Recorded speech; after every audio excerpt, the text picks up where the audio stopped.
नमस्कार. मी भाऊ तोरसेकर. तुम्ही बघत आहात प्रतिपक्ष. मित्रांनो, मी बालपणापासून जेव्हा वर्तमानपत्र बघायला लागलो शाळकरी वयात असताना, त्यावेळेला प्रत्येक मराठी वर्तमानपत्र असो की इंग्रजी, त्याच्या खाली एक एक चौकट यायची पहिल्या पानावर. त्याच्यामध्ये वायदे बाजार, सट्टा बाजार असं काहीतरी असायचं आणि मला त्यातलं काही कळायचं नाही. तर त्याच्यावर जुगार खेळले जायचे. आणि पुढे कळलं की शेअर बाजार वगैरे वगैरे काय काय गोष्टी असतात. मला अजूनही शेअर बाजार, शेअर का वाढतात उतरतात त्यातलं काही कळत नाही. पण एक गोष्ट मी त्याचा जेव्हा माणूस म्हणून विचार करतो, एक नागरिक म्हणून विचार करतो, किंवा माझे परिचित जे शेअर विकत घेतात, विकतात वगैरे वगैरे त्यावर बोलतात, ते समजून घेण्याचा प्रयत्न करतो, तेव्हा माझ्या लक्षात आलेली एकमेव गोष्ट अशी आहे की हा सगळा जुगार असतो. आणि जुगारामध्ये कधीही प्रामाणिकपणा नसतो असं माझं ठाम मत आहे. ठरवून कुठल्या तरी गोष्टीचे दर वाढवले जातात, खोटा खोटा एक आभास निर्माण केला जातो आणि त्या आभासाच्या आहारी जाऊन हजारो लोक त्यामागे पळत सुटतात. एक साधी गोष्ट तुम्हाला सांगतो की मोठे मोठे कोचिंग क्लास असतात. त्या राजस्थानमध्ये कोटा नावाचं शहर आहे, तिथे तर अशा कोचिंग क्लासची प्रचंड तेजी चालते. देशाच्या कानाकोपऱ्यातून शेकडो मुलं, हजारो मुलं, लाखो रुपये खर्चून पालक कोटाला पाठवतात. IAS वगैरे होण्यासाठी, IPS होण्यासाठी तिथे प्रशिक्षित केली जातात मुलं म्हणून. आणि त्याची एवढी जाहिरात असते की तिथे 1000 मुलं जातात, त्यातली 10-15 मुलं पण कुठल्याही क्लासची, हजारापैकी 10 मुलं ही IAS वगैरे पर्यंत जातातच असं नाही. पण जे गेलेले असतात त्यांची जाहिरात केली जाते आणि उरलेले 990 लोकांना उल्लू बनवलं जातं. त्याला मी जुगार म्हणतो. त्याला मी जुगार म्हणतो. आणि दुसरीकडे आपण बघतो की अगदी गरीब घरातला मुलगा, ज्याला कोचिंग क्लासची फी वगैरे सुद्धा परवडणार नाही, असा मुलगा किंवा मुलगी हे आपल्या मेहनतीवर घर बसल्या अभ्यास करून स्थानिक पातळीवर जी काय साधनं उपलब्ध आहेत त्याचा उपयोग करून सुद्धा IPS, IAS वगैरे अशा ज्या स्पर्धा परीक्षा असतात त्यामध्ये बाजी मारून जाताना दिसतात.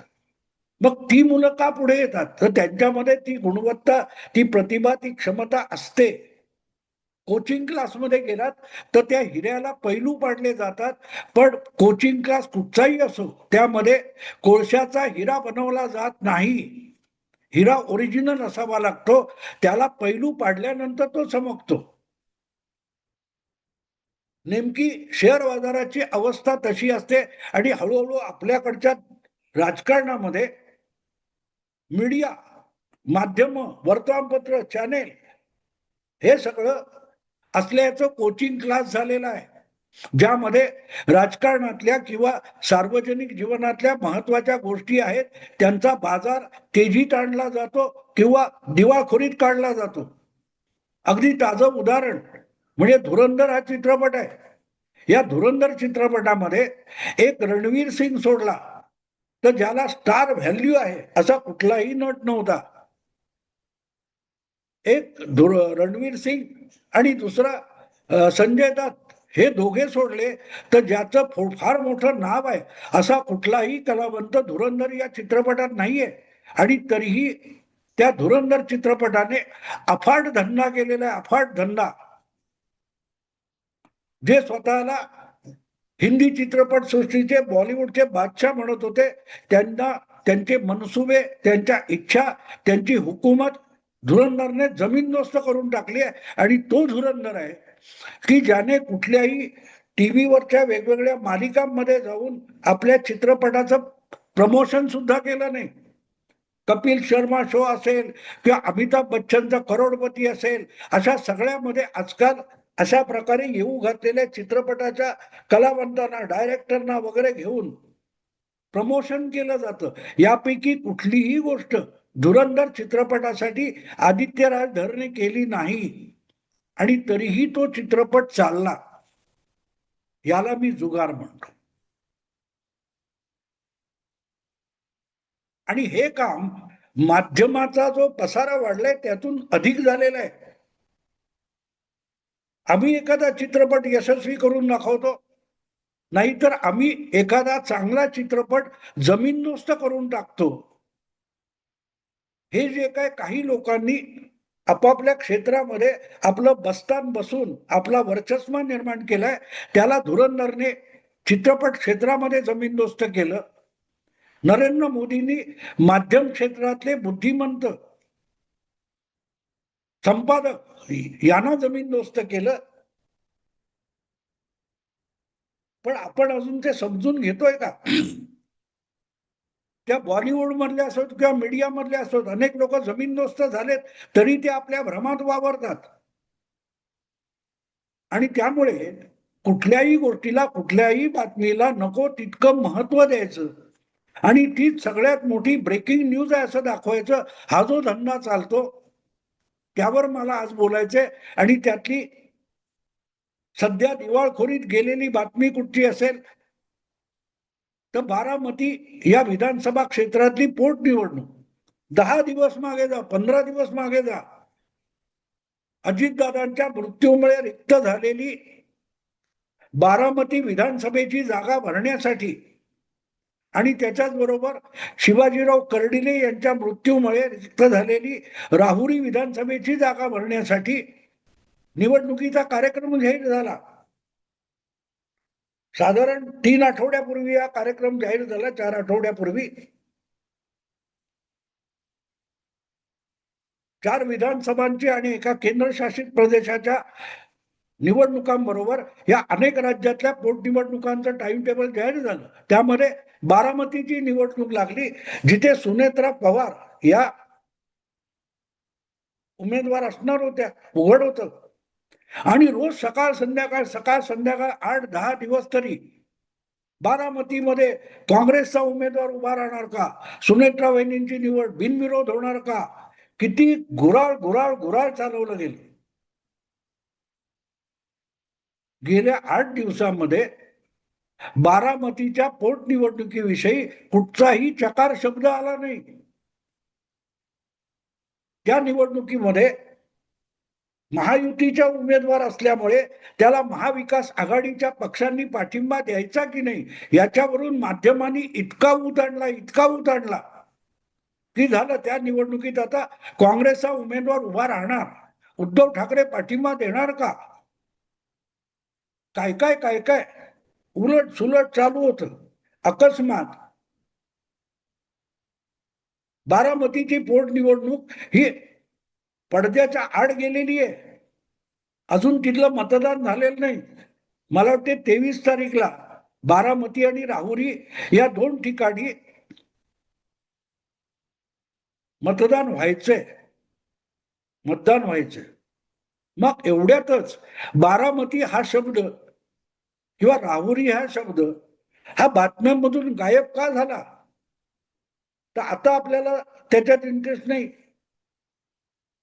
काँग्रेस, राष्ट्रवादी, उभाटा शिवसेना किंवा महायुती आणि महाविकास आघाडी यांच्यात झुंज लावायचे यासाठी दाणे टाकावेत तशा हा विषय आणि या बातम्या पेरल्या जातात. पण ज्या वेळेला ती निवडणूक जवळ आहे, आता बघा, जसं बघितलं तर बिहारच्या विधानसभा निवडणुका 5-6 महिन्यापूर्वी चालू होत्या, तेव्हा किंवा त्याच्या आधीपासून बिहारमध्ये मतदार याद्या दुरुस्त करण्यासाठी SIR सुरू झाला. तेव्हापासून ममता दिदींनी बंगालमध्ये धुमाकूळ घातलेला आहे. आणि अजूनही ममता दिदी 6 महिने उलटले तरीही बंगालची निवडणूक 23 तारीखला पहिल्या फेरीचं मतदान होईपर्यंत SIR बरोबर ममता दिदी थैमान घालते. 6 महिने उलटून गेले. मग बारामती हा विषय हा अवघ्या 10-12 दिवसात गायब कसा काय होतो. तर आम्ही बारामतीचा शेअर तेजीत आणला आणि आम्ही आता तो दिवाळखोरीत नेलेला आहे. कालपर्यंत काय तो वायदे बाजार, बारामतीचा वायदे बाजार कडाडला आणि आता तो कोसळला. कुठे गेली बारामती? बातम्यांमधून बारामती किंवा राहुरी या पोटनिवडणुकांबद्दल चकार शब्द ऐकायला मिळत नाही. कोणी तिथे प्रचार करतंय का? किती उमेदवार उभे आहेत? त्यापैकी कोण कोण टक्कर देण्याच्या स्वरूपात आहेत? कुठेतरी काल परवा एक बातमी वाचली की सुनेत्रा वहिनींचा पुतण्या जो त्यांच्या पक्षात नाही तर महाविकास आघाडीचा आमदार आहे, तो रोहित पवार आपल्या परीने वेगळ्या मार्गाने सुनेत्रा वहिनींना मतं मिळावी म्हणून गावोगावी फिरून प्रचार करणार आहे. ही एक रोहित पवारची बातमी सोडली तर बारामतीच्या पोटनिवडणुकीविषयी कुठेही चकार शब्द नाही. अचानक एक बातमी, राज्यातली टॉपमोस्ट बातमी असते आणि अचानक 8-10 दिवसानंतर ती बातमी गायब होते. हा काय प्रकार आहे मित्रांनो? तर शेअर बाजार चढवणं आणि शेअर बाजार उतरवणं. मध्यंतरी तुम्हाला आठवत असेल 4-5 वर्षापूर्वी ते लिंडेनबर्ग नावाचं एक प्रकरण आलं होतं. अमेरिकेतला कुठला तरी एक माणूस तो लिंडेनबर्ग अनालिसिस वगैरे नावाची काहीतरी कंपनी चालवत होता आणि त्याने एक मोठा गौप्यस्फोट केला. भारतातले उद्योगपती गौतम अदानी यांची जी अदानी उद्योग समूह नावाची कंपनी आहे ती गेल्या 10-15 वर्षामध्ये झपाट्याने विस्तारत गेलेली कंपनी आहे आणि त्या कंपनीच्या शेअरमध्ये फार मोठे फ्रॉड आहेत असा एक शोध त्या हिंडेनबर्ग रिपोर्टने लावला आणि आपल्याकडची माध्यमं त्याच्यावर तुटून पडली. आणि अर्थातच अदानी आणि मोदी हे समीकरण असल्यामुळे काँग्रेस किंवा भाजप विरोधकांनी त्याच्यावर उड्या मारल्या. आज हिंडेनबर्ग हे नाव गायब आहे गेल्या 2-2.5 वर्षापासून. कारण काय होतं माहितीये का? अदानी यांच्याकडे इस्रायलच्या प्रमुख हैफा या बंदराचं काम आलं आणि त्यामध्ये ज्या वेळेला हिंडेनबर्ग कडून गोंधळ घातला गेला तेव्हा मोसाद या इस्रायलच्या गुप्तचर विभागाने हिंडेनबर्गचा शोध सुरू केला आणि हिंडेनबर्गकडे अंदाजी विरोधातली माहिती कुठून आली याचा शोध घेत घेत मोसादचे गुप्तचर हे राहुल गांधींचे अंकल सॅम म्हणजे सॅम पेट्रोडा यांच्या सर्व्हर पर्यंत जाऊन पोहोचले आणि हिंडेनबर्गला गयावया करायची पाळी आली कारण त्याला नाहीतर तुरुंगात खडी फोडायला जावं लागलं असं. तेव्हा मोसादने हिंडेनबर्गच्या त्या मालकाला अट घातली की कंपनी गुंडाळायची, कंपनी बंद करायची, असले रिपोर्ट बनवणं तर सोडून दे, तुला कंपनी पण चालवायची नाही, कंपनी बंद कर, नाहीतर हे प्रकरण आम्ही असंच चव्हाट्यावर आणू की तुला तुरुंगात खडी फोडावी लागेल.